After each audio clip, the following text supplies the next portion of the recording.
Buenas tardes, sed todos bienvenidos.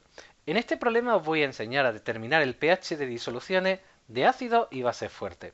El proceso va a ser muy sencillo y básicamente lo que tendremos que tener en la cabeza o en la mente es que tanto los ácidos como las bases fuertes se disocian por completo en disolución produciendo sus iones correspondientes. Comencemos con el primer apartado. Nos dicen un ácido fuerte produce una concentración de iones hidroxonio 0,3 molar.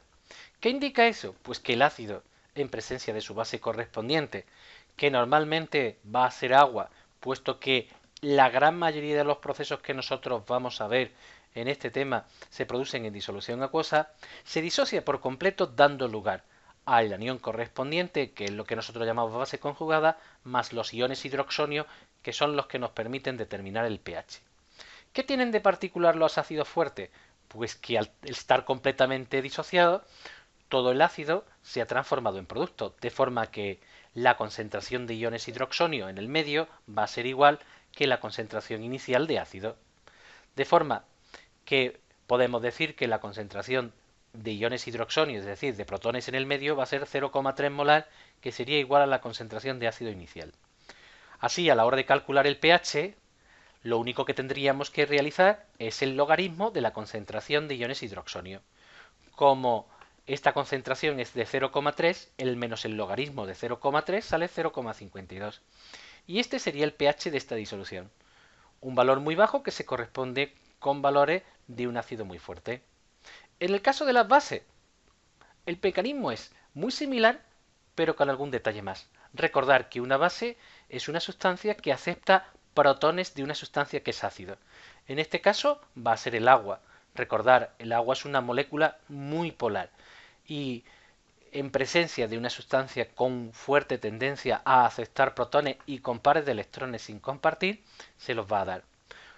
¿Cuál es la condición? Pues fijaros, en este equilibrio la base es tan fuerte que va a conseguir llevarse, es decir, de forma que todos los moles de base se van a transformar en su ácido conjugado correspondiente, arrancando eh, protones al agua, de forma que se nos va a quedar el ácido conjugado de la base más iones hidróxido.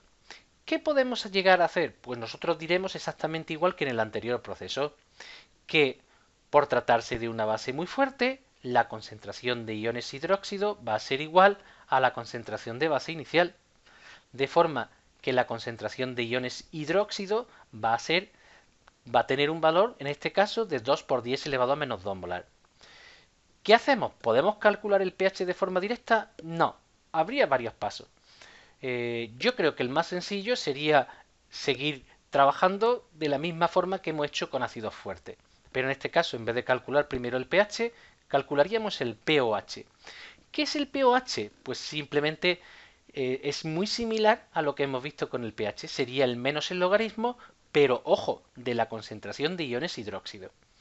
¿Qué hacemos con el valor que obtenemos? Un valor muy bajo, que en muchos presenta la confusión y rápidamente confunden este valor tan bajo con el valor de un ácido. No, no hay que equivocarse. Recordad que cuando estamos calculando el pOH estamos calculando la concentración de iones hidróxido y nosotros estamos interesados en la concentración de iones hidroxonio.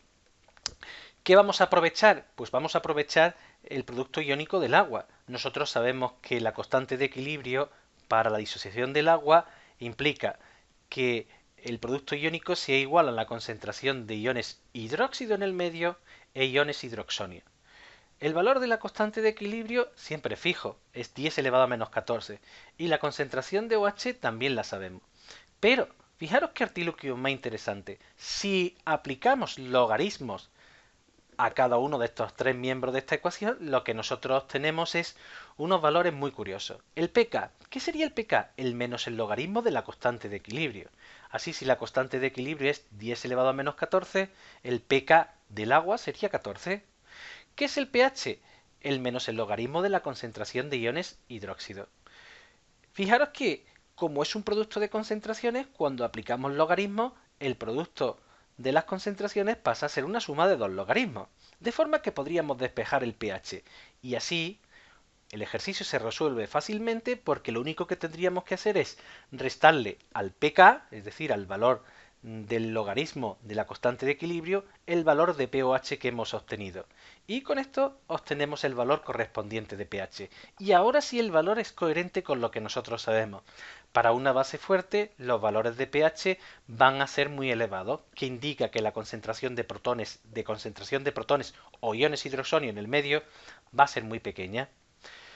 Bien, pasamos a un segundo caso mucho más interesante, en el que hay que tener en cuenta la estequiometría. Por eso, si os dais cuenta, he dejado los dos señalados en negrita, tanto el ácido nítrico como el ácido sulfúrico. Ya no es un proceso general, sino es específico, y tenemos que conocer los nombres de la sustancia. ¿Qué diferencia hay entre el ácido nítrico y el ácido sulfúrico? Pues que el ácido sulfúrico, como ahora veremos, es un ácido poliprótico. ¿Qué quiere decir eso? Que tiene más de un protón que puede ceder a una base. Y eso va a tener consecuencias en el pH. Por eso he cogido los dos valores de concentraciones para los dos ácidos iguales, para que podamos ver la diferencia de pH que habría para la misma concentración teniendo una sustancia y otra. Así, el ácido nítrico en medio acuoso se disocia dando iones nitrato y iones hidroxonio, que es el que me va a permitir determinar el pH. Procederíamos igual que en el paso A, diríamos que la concentración de iones hidroxonio en el medio va a ser igual que la concentración inicial. Por tanto, la concentración de iones hidroxonio va a ser de 4 por 10 elevado a menos 3, y a la hora de calcular el pH simplemente diríamos que el pH sería el menos el logaritmo de esta concentración de iones hidroxonio.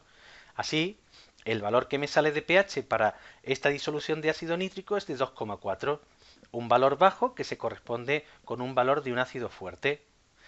¿Qué ocurre con el ácido sulfúrico? Pues fijaros en la reacción. He dicho que es un ácido poliprótico, puesto que tiene dos hidrógenos unidos a dos átomos de oxígeno muy electronegativos. Dos átomos de hidrógeno que además podrán dársele a dos moléculas de agua. En este caso se ha escapado aquí el 2 en la molécula de agua, pero fijaros cómo a la hora de introducir en los iones hidroxonios sí aparece. Aquí debería aparecer un 2. De forma que el ácido sulfúrico, cuando se disocia, da por completo estos dos protones a dos moléculas de agua, obteniéndose la base conjugada que sería el anión sulfato, y por supuesto por cada molécula de ácido se van a obtener dos iones hidroxonio. De forma que ahora sí podemos decir que la concentración de iones hidroxonio en el medio va a ser dos veces la concentración inicial de ácido. Por tanto, fijaros cómo la concentración de iones hidroxonio es el doble que la concentración inicial de ácido. De forma que el pH también se va a ver alterado, porque cuando calculamos el menos el logaritmo de la concentración de 8 por 10 elevado a menos 3, me sale un pH mucho más bajo. Fijaros que el doblar la concentración de protones no significa necesariamente que el pH se doble. Recordar que el pH es una magnitud logarítmica aplicada a una notación científica con números muy pequeños, ¿de acuerdo? Y fijaros que los dos no tienen el mismo valor teniendo la misma concentración. Era por eso por lo que era muy interesante. Finalmente, he introducido también una pequeña disolución, en este caso de hidróxido de magnesio, para que podamos compararla con el apartado B. ¿Por qué? Porque es necesario también tener en cuenta la estequiometría cuando trabajamos con base. En el caso del hidróxido de magnesio, cada molécula de hidróxido de magnesio, en realidad el hidróxido de magnesio es un compuesto iónico, se va a disociar combinándose con el agua como ácido, obteniendo por cada mol de hidróxido de magnesio 2 moles de iones hidróxido. Así diremos la misma historia que hemos dicho con el ácido sulfúrico. La concentración de iones hidróxido en el medio va a ser 2 veces la concentración inicial de hidróxido en el medio. ¿Qué ocurre? Pues que como la concentración inicial de hidróxido de magnesio es 2 por 10 elevado a menos 2 molar, la concentración de iones hidróxido será el doble. Así que, igual que hicimos en el apartado B, primero calculamos el pOH, aplicándole el menos el logaritmo a la concentración de iones hidróxido, nos sale un valor de 1,40, no confundir este valor con el pH, tenemos que dar un paso más. Este paso podríamos recortarlo y no ponerlo, pero siempre es bueno, es decir, tener muy claro que lo que vamos a hacer nosotros es tener en cuenta el producto iónico del agua que contempla la concentración de hidróxido y la concentración de iones hidroxonio. De forma que nosotros vamos a poder decir, cuando aplicamos el logaritmo a estos tres términos de la ecuación, que el pK del agua es igual al pOH más el pH. Como el pK siempre es conocido, puesto que el producto iónico del agua es 10 elevado a menos 14 y por tanto el pK sería 14, el pOH lo hemos averiguado, el pH simplemente será hacer la resta a 14, restarle el pOH que hemos obtenido.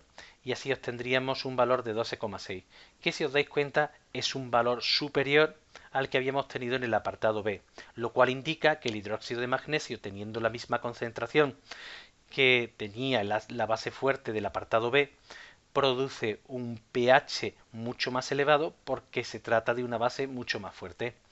Y con esto hemos terminado de ver todos los casos básicos para la determinación del pH de disoluciones de ácidos y bases fuertes. Espero que haya sido de mucha utilidad. Nos vemos en el siguiente vídeo. Mucho ánimo y buenas tardes.